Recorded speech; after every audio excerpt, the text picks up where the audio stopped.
On the far western coast of the continent, high atop a rocky promontory overlooking the Sunset Sea, sits Casterly Rock, ancestral seat of House Lannister. Below it lies Lannisport, one of the great cities of Westeros, a center for trade, culture, and the great Lannister fleet.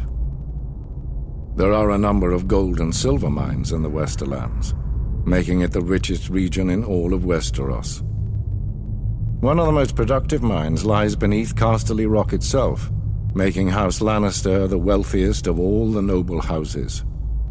This allows House Lannister to finance many endeavors of other noble houses. Even the king himself has sought credit from Casterly Rock from time to time. We Lannisters claim our descent from the Andal invaders, and through the female bloodline, Lann the Clever. According to the legend, Lann, using only his wits, won Casterly Rock from the noble House of Casterly during the Age of Heroes. The Lannisters reigned as kings of the Rock for thousands of years, and worked to make it the envy of the rest of the Seven Kingdoms. Our time as kings ended, however, when Aegon Targaryen, otherwise known as Aegon the Conqueror, arrived in Westeros with his army. The last king of the Rock, King Loren Lannister, joined forces with King Mern Gardener, the king of the Reach.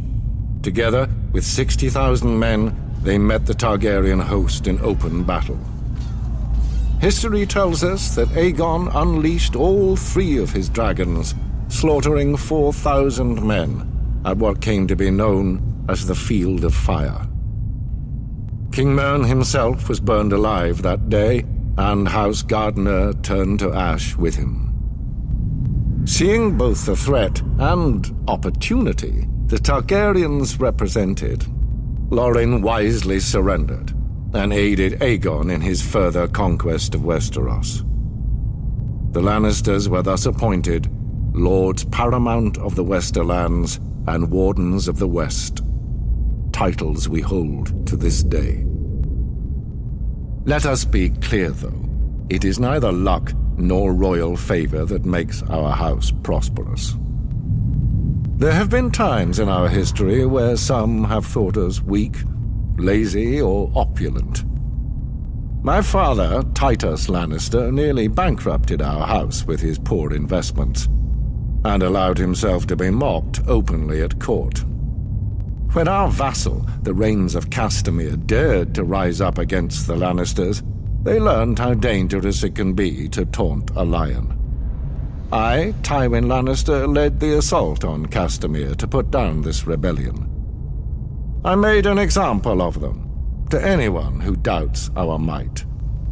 They even made a quaint song about the fates of the Rains of Castamere. Sadly, there are no Rains left to hear it. Today, the Golden Lion of Lannister is rightly admired and feared throughout the Seven Kingdoms. Our words are, "Hear me roar." But there are other words that should be remembered when crossing a Lion of Casterly Rock. A Lannister always pays his debts.